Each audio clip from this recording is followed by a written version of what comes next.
The Long Beach Memorial Sports Arena held 4,000 people that evening in the early weeks of October 1964. Every seat along the upper balcony was taken.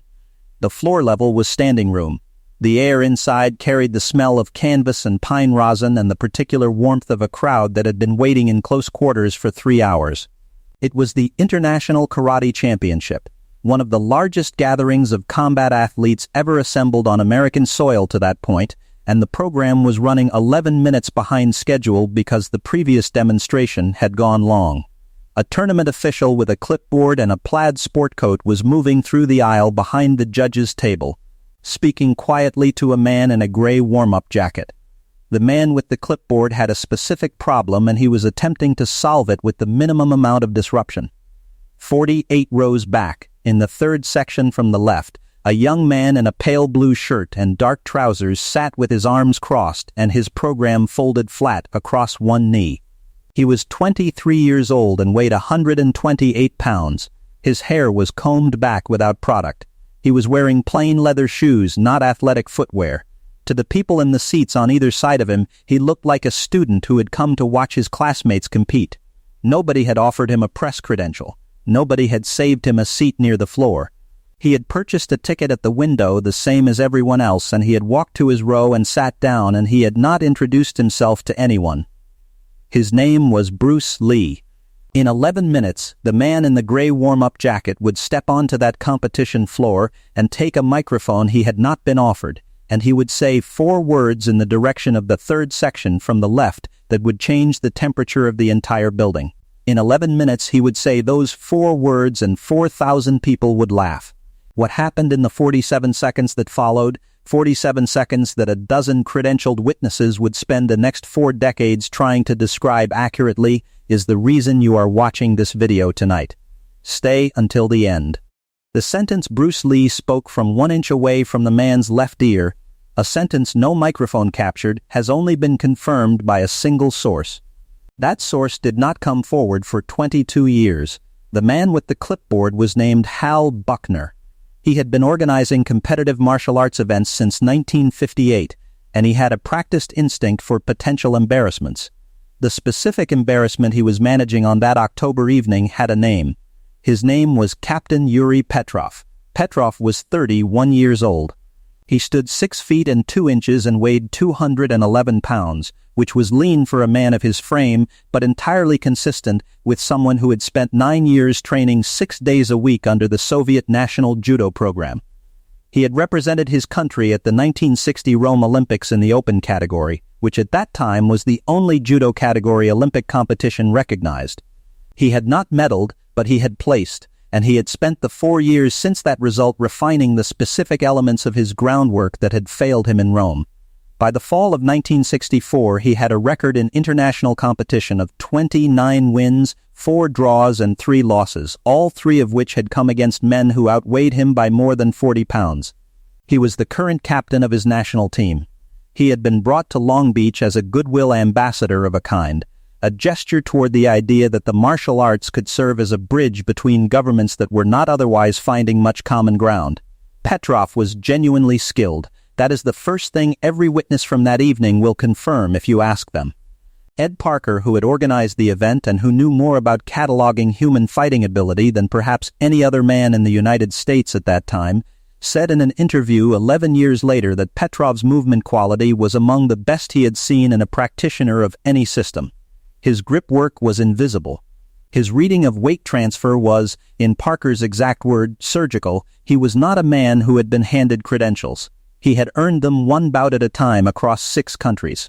His private wound, if one could call it that, was a particular and well-documented frustration with what he considered to be staged martial arts demonstrations. He had seen several in the preceding years, choreographed exchanges between partners who had agreed on the outcome before they stepped onto the mat, and he had come to regard this practice as a kind of institutional dishonesty. He was not wrong about that. Precisely, he was only wrong about one thing. He was wrong about which demonstrations were staged. The program called for a 10-minute exhibition by a young Chinese-American practitioner who had been added to the card by Ed Parker at the specific recommendation of 2 of the event judges, both of whom had seen him perform at a smaller venue in Oakland 14 months earlier and had not fully recovered from the experience. Bruce Lee had arrived in Long Beach 4 hours before the doors opened. He had walked the floor. He had noted the ceiling height. He had removed his shoes and walked the canvas surface in his socks for approximately 4 minutes before putting the shoes back on and going to find his seat in the third section from the left. He had brought no sparring partner.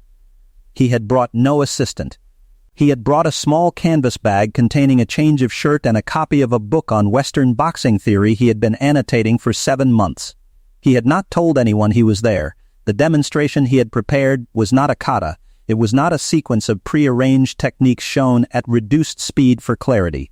What Bruce Lee intended to show that evening, and what he had been refining in a garage behind a house on School Street in Oakland for the better part of 2 years, was a system of combat principles he had not yet given a public name. The principles included among them a specific understanding of distance, which he would describe in private notebooks in the months that followed as the organizing fact of every physical confrontation between two human beings. Distance was not a condition to be managed. Distance was the conversation. Every technique was a sentence in that conversation, and the conversation had a grammar. And he had spent 2 years learning the grammar until it was no longer something he thought about. He had not told anyone any of this. He was sitting in the third section from the left with his program folded across his knee and his arms crossed, waiting. If you are watching this for the first time, make certain you are subscribed before the next section. And take a moment to comment below and let us know where in the world you are watching from tonight. What happened next in that arena is why this story has been repeated in dojos from Tokyo to Toronto for 60 years, and you will want to watch to the finish. Hal Buckner solved his 11-minute problem by adjusting the running order. The goodwill ambassador from the Soviet judo program would go first. It was a practical decision. Petrov had been restless for an hour, moving his weight from foot to foot in the corridor behind the judges' table, and restless men in corridors behind judges' tables are a specific variety of organizational hazard. Buckner brought him to the edge of the floor, pointed at the open area of canvas, and told him he had 7 minutes. What Petrov did with those 7 minutes was, by every account, exceptional. He had brought 2 members of the event staff as demonstration partners, and he used them with economy and precision. He threw the first man 3 times in 90 seconds, varying the entry each time so that the technique was clearly different and not simply repeated. He took the second man to the ground and demonstrated 3 separate finishing positions from the same initial hold, releasing each before completion and resetting with a courtesy that the audience, who understood enough to recognize what they were seeing, acknowledged with sustained applause. His footwork during the standing exchanges was, as Ed Parker would later observe, the footwork of a man who understood that the throw begins 6 seconds before the grip. He was not performing, he was showing something real. The applause at the finish was genuine.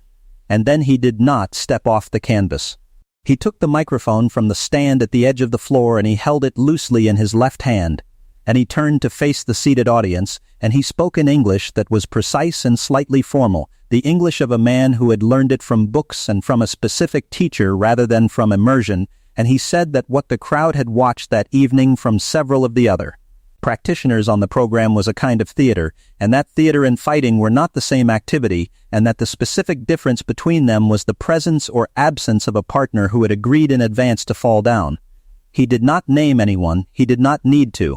The exhibition by the young Chinese-American practitioner from Oakland was next on the program, and everyone in the building with a program in their hand knew whose slot followed Petrov's. He paused. He looked at the program on the table near the microphone stand. He looked back at the audience. And then he said, clearly enough that the people in the upper balcony heard it without difficulty, "Try it on a man who isn't paid to fall." 4,000 people laughed. It was not a cruel laugh. It was the laugh of a crowd that had been given permission to wonder something they had been quietly wondering already. The laugh lasted 7 seconds. Hal Buckner, standing in the aisle with his clipboard, did not laugh. He looked immediately to his left, which was the direction of the third section from the left, because he had been in this business long enough to know that the person most affected by a remark of that kind was rarely the person who looked most affected by it. The seat in the third section from the left was empty. Bruce Lee had stood up while the laugh was still in the air. He did not hurry. He moved along the row with the careful lateral step of a man in a crowded theater who is considerate of the knees of the people seated beside him. He reached the aisle. He walked down toward the floor. He was not carrying the canvas bag. He had left it under the seat. He was still wearing the pale blue shirt and the dark trousers and the plain leather shoes. He did not raise his hand. He did not call out. He walked to the edge of the canvas, and he stopped there, and he stood with his hands at his sides, and he looked at Yuri Petrov, who was still holding the microphone, and he waited. The crowd saw him before Petrov did. The recognition moved through the seated audience in a specific pattern, beginning with the practitioners nearest the floor who had seen him in Oakland or had heard a particular kind of account from someone who had, and it moved outward and upward from there, section to section, row by row, the way a current moves across deep water when something beneath the surface has changed direction. By the time Petrov turned and saw the young man in the pale blue shirt standing at the edge of the canvas, 300 people in the seated sections had already gone quiet in the way that a crowd goes quiet when it understands that what it is about to see is not on the program. He had not removed his jacket because he was not wearing one. He reached down and took off his right shoe, then his left, and he set them side by side at the edge of the canvas with a deliberateness that took approximately 4 seconds and was watched in complete silence by 4,000 people. He set his program on top of the shoes. He stepped onto the canvas in his socks. He did not speak. He has already lost. He just does not know it yet. A fight is not two men striking one another. A fight is a negotiation about distance, and every exchange inside it is a bid. The man who controls the terms of the distance controls the terms of the conversation. The man who does not understand this will spend the encounter reacting, which is a particular kind of losing that looks from the outside like participating. Bruce Lee understood distance the way a fluent speaker understands grammar, not as a set of rules to be consulted but as a structure that is simply present, built into every movement before the movement begins. Petrov understood distance too, in the specific grammar of his system, which required proximity. Judo is a conversation that must be conducted inside 4 feet. Beyond 4 feet, the grip does not exist, and without the grip, the throw does not exist. The conversation Petrov knew how to have was a conversation that began, always, with closing the distance. He had been closing distance against resistant opponents since he was 19 years old, and he was accomplished at it. He was not, in 47 seconds, going to close this distance. The first second, Petrov set the microphone on the stand. He had not agreed to anything, but he was a competitor and the crowd was watching, and the young man in the pale blue shirt was standing on the canvas in his socks, and there was only one available interpretation of the situation. He turned to face him. He adopted his standard opening posture, weight slightly forward, hands at chest height, left foot leading. It was the posture of a man preparing to close distance. The second, Bruce Lee moved not forward, laterally 2 steps to his right, deliberate, unhurried, not retreating, simply repositioning, and the repositioning was itself a sentence in the conversation. The sentence was, "I see where you intend to go, and I have already decided not to be there." The third second, Petrov stepped forward and reached. His reach was precise. His timing was correct. His grip found nothing. The young man in the pale blue shirt was no longer where the grip was reaching. He had moved again, same direction, same unhurried pace, maintaining a distance of between 7 and 8 feet, as if the 7 to 8 foot band were a specific choice rather than a consequence of movement. It was a specific choice. The fourth second, a tournament director named Jim Benko, who was seated at the judges' table 8 feet from the edge of the canvas, set down the paper cup he had been holding for the previous 3 minutes. He set it down very carefully, with both hands, as if he had suddenly become uncertain about the structural integrity of cardboard. He did not look away from the canvas. The 5th and 6th seconds, Petrov moved differently. He feinted right and drove left. A sequence he had used successfully against opponents who outweighed him by 30 pounds. A sequence that required the opponent to have committed first in the wrong direction. The feint found nothing to trigger. The drive found open air. The young man in the pale blue shirt had not committed in the wrong direction because the young man in the pale blue shirt had not committed at all. He had simply remained at 7 to 8 feet, which from Petrov's current position was functionally the same as a mile. The 7th second, Petrov reset. His breathing had changed in a specific way that the people nearest the canvas could hear. Not labored. Recalibrating, he was a seasoned competitor, and he understood that what was happening was not what he had expected to happen. And he was in the process of updating his expectations. He had attempted 3 entries in 6 seconds and had not established a grip, which against a man of his experience was notable.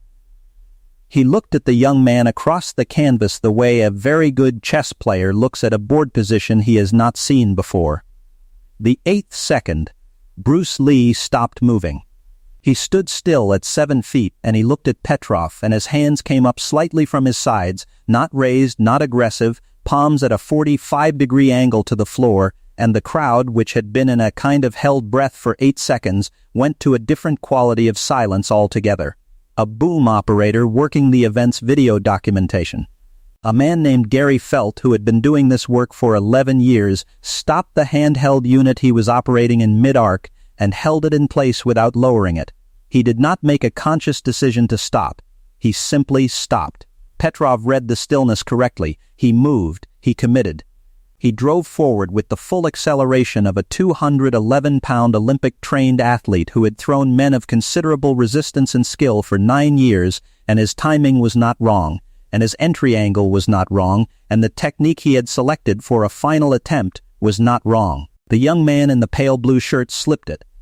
Not to the outside. Not backward.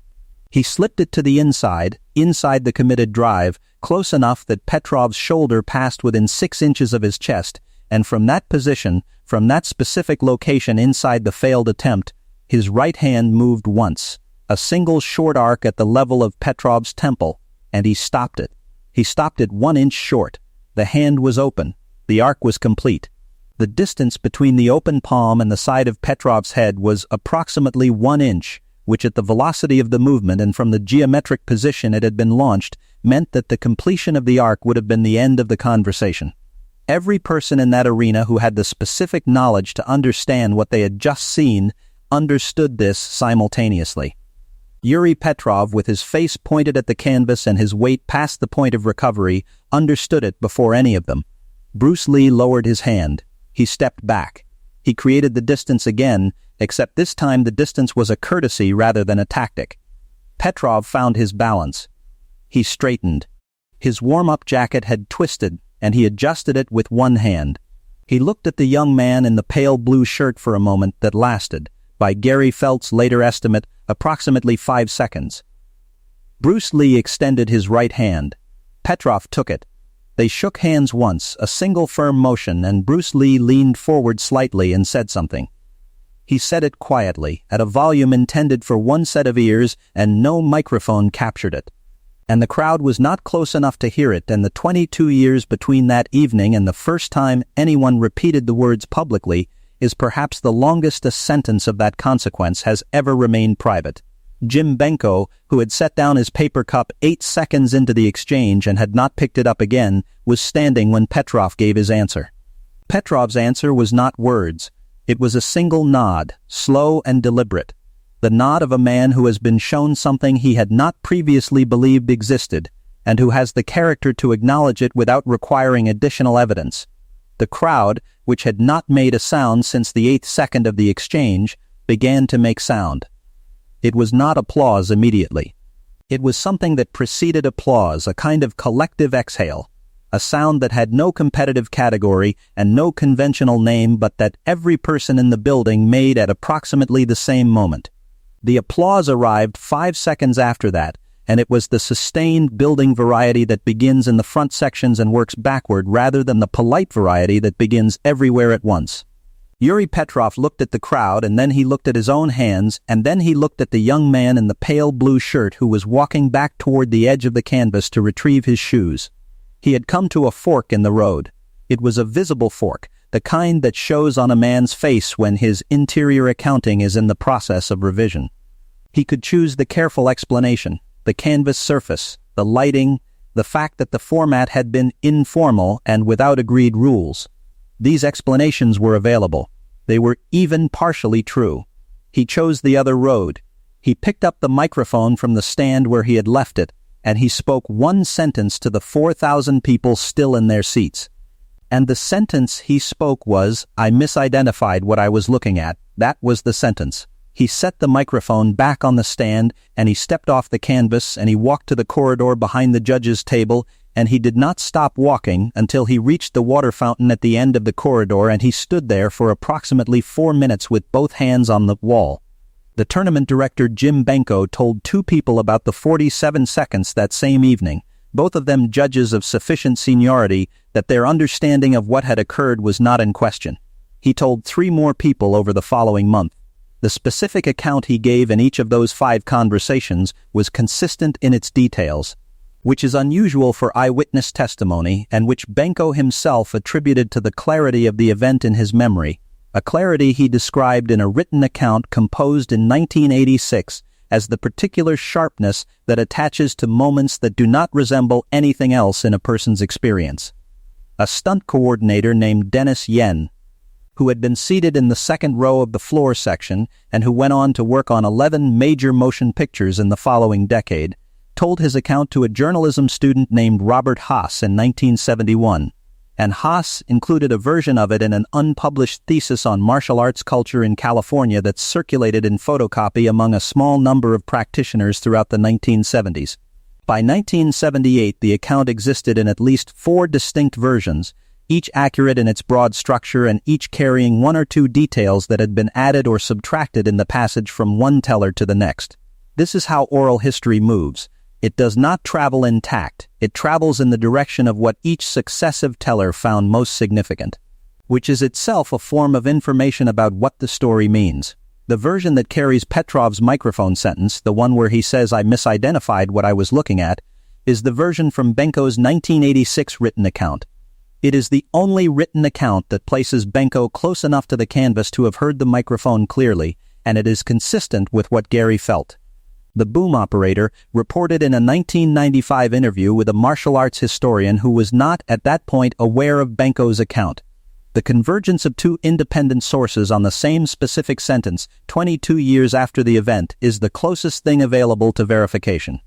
What Bruce Lee said to Petrov from 1 inch away, the private sentence, the one that earned the slow nod. That has one source. The source is Yuri Petrov himself in a letter written to a former coach in 1987 and translated from Russian by a sports historian in 2003. The letter contains 1 paragraph about Long Beach, and it ends with the sentence Bruce Lee had spoken, rendered in translation as, "The distance was always yours to choose. You chose to close it. You will not do that again with the same certainty." Petrov's career continued for 4 years after that October evening. He competed at 1 more international tournament in 1966 and retired from active competition at 33. He became a coach and remained one for 27 years. Former students have described him as a man of unusual patience with beginners and unusual precision with advanced practitioners. Several have noted that he spoke often about the distinction between what a person believes they can read in a situation and what is actually present to be read. He said on more than 1 occasion, according to these accounts, that the most expensive mistake a practitioner can make is to be confident in a misidentification. He never met Bruce Lee again. He did not, in any documented account, speak publicly about that evening in Long Beach until the letter of 1987. The restraint itself is a kind of tribute. Ed Parker, who had placed the young man in the pale blue shirt on the program that evening, at the recommendation of 2 judges who had seen him work in Oakland, said in 1975 that he had understood within approximately 3 seconds of the exchange on the canvas that he was watching something he would spend the rest of his career attempting to describe to people who had not been there. He organized the International Karate Championship for another 18 years. He never in any of those years had a moment on that canvas that he placed above the 47 seconds of October 1964 in his internal ranking of what he had witnessed in this work. Jim Benko kept the paper cup. He is reported to have kept it on a shelf in his office, empty, for a period of years. Whether he kept it as a souvenir or simply because he had never gotten around to throwing it away is not known. Both explanations are consistent with how men of a certain temperament handle objects that attach themselves to significant memories. Bruce Lee drove back to Oakland that evening. He had a class the following morning. He taught it in the same garage on School Street where he had been refining the distance principles for 2 years. His students did not know he had been in Long Beach the previous day, and he did not tell them. The lesson he taught that morning was, by one student's account, about the difference between the speed of a technique and the timing of a technique, which are related but not the same, and which are frequently confused by practitioners at every level. The lesson did not reference a tournament, it did not reference a Soviet judo captain, it did not reference 47 seconds in front of 4,000 people. He taught the principle. He left the anecdote in Long Beach. The story that a man tells about the caliber of an opponent and the story that a caliber of opponent tells about itself, given sufficient time and sufficient silence, are two entirely different forms of evidence. Only one of them requires a witness. There is a principle embedded in what happened on that canvas in October of 1964 that does not belong exclusively to the martial arts. It belongs to any situation in which a person arrives at a conclusion about another person's limits before the evidence for that conclusion has been examined. The conclusion feels like information because it is dressed in credential and comparison and the particular confidence that comes from having been right about similar questions in the past. The confidence is not fraudulent. It is simply incomplete. And incompleteness, at 7 feet from a man who has spent 2 years studying the grammar of distance, has a specific and immediate consequence. The thing Petrov could not have known, standing at the edge of that canvas with a microphone in his hand, was that the young man in the pale blue shirt in the third section from the left had not come to Long Beach to be seen. He had come to watch. He had come to learn whatever there was still to learn from watching the best practitioners in this country move in a competitive format. He had not come to prove anything. The proving happened because a man with a microphone and an honest frustration about staged demonstrations made an error of identification, and the error was corrected in 47 seconds. And the correction was performed with a courtesy that Yuri Petrov acknowledged publicly as having changed the specific direction of his thinking about what it meant to understand something. That is the kind of correction that stays. Next week we will tell the story of the evening in 1967 when Chuck Norris, then the reigning middleweight karate champion of the world, was challenged in the parking lot of a tournament venue by a man who had beaten the 3 practitioners immediately ahead of Norris in the national rankings and who believed, on the basis of that evidence, that the sequence had a logical continuation. The story lasts 40 seconds. The lesson lasts considerably longer. We will see you then.